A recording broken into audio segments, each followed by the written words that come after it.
Dennis Noa, medical intern, TED Talk idea generator, student leader, and the son of a prominent figure in Namibia, had a promising future ahead of him that all came tumbling down on 12 April 2021 when he was accused of raping an unconscious male teenage patient at the Katutura State Hospital.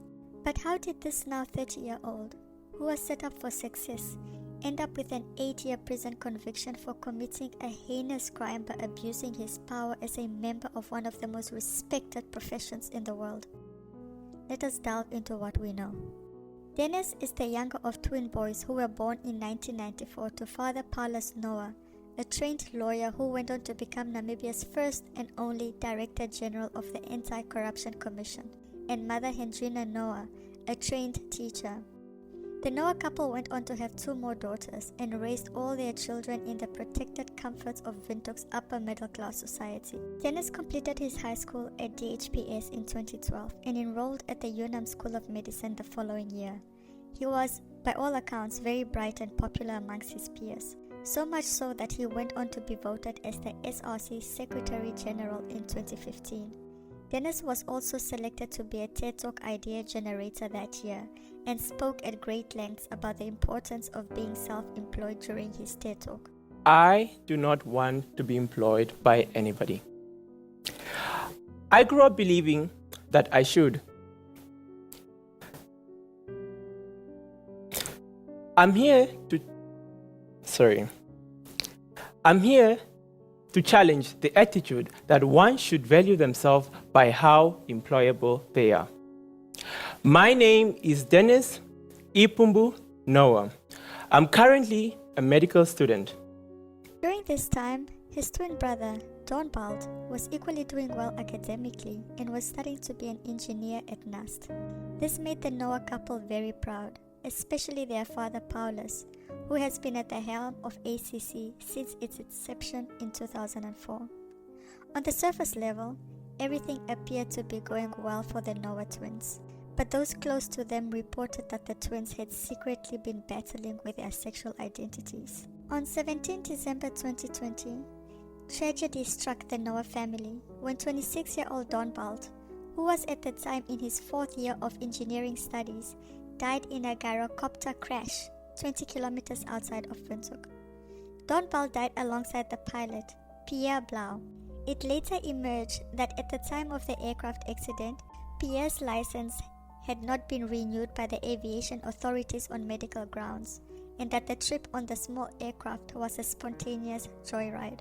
Less than 3 months after burying Donbald at the Ohakwenyenge village, the Noa family would find themselves struck by yet another tragedy, but a rather scandalous one in nature this time around, when Dennis would be arrested and charged in connection with sexual assault claims. It is reported that on Sunday, 11 April 2021, at around 11 a.m., Dennis, an intern doctor at the Katutura State Hospital at the time, moved an 18-year-old patient on his bed out of the head injury ward. The male patient, who was unconscious and incapacitated, had suffered severe head injuries following a road accident and was at the intermediate hospital receiving treatment at the time. Dennis reportedly took the patient on his bed into a conference room near the elevators and proceeded to rape him before taking him back to the ward. When a physiotherapist went to see the patient around lunchtime that same day, he noticed that the patient was laying on his side and not on his back as usual, and found an unused condom in its wrapper and paper towels next to the patient. After examining the patient, the physiotherapist alerted the nurses in the ward that he suspected the patient had been sexually violated. The following day, Dennis, the only person seen alone with the patient on the day in question, was arrested and charged with rape. After he was denied bail at the Katutura Magistrates Court, Dennis was eventually moved to the CIS police station for his safety due to the nature of his father's work. After being in custody for nearly 3 months, Dennis was granted bail in the amount of 10,000 Namibian dollars in July 2021. In May 2022, the Prosecutor General decided to arraign Dennis with a count of attempted murder, in addition to the rape charge he was already facing.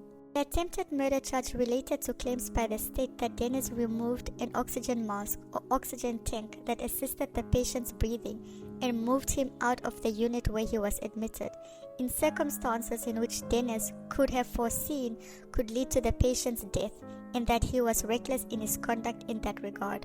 At the start of his trial in April 2023 in the Windhoek Regional Court before Magistrate Victor Nyazo, Dennis denied guilt, arguing that he gave the patient to an unknown hospital porter to take for occupational therapy and later found the porter with the patient outside the head injury ward and took the patient from him and returned him to the ward. On 22 January 2024, after more than 2.5 years of being free on bail, Dennis was found guilty and his bail cancelled. In the judgment, Magistrate Nyozo noted that Dennis was the last person known to have come into contact with the patient before injuries were observed in the patient's anal area. The magistrate also noted that no one knew or saw the hospital portal that Dennis said he had given the patient to, and from whom he later received the patient back on 11 April 2021. The court also heard during the trial that the hospital's occupational therapy department does not work over weekends and on public holidays, and that the standard procedure was that head injury patients receive occupational and physiotherapy in the ward itself. Magistrate Nyazo concluded that Dennis was the only person who had a window of opportunity to sexually violate the patient.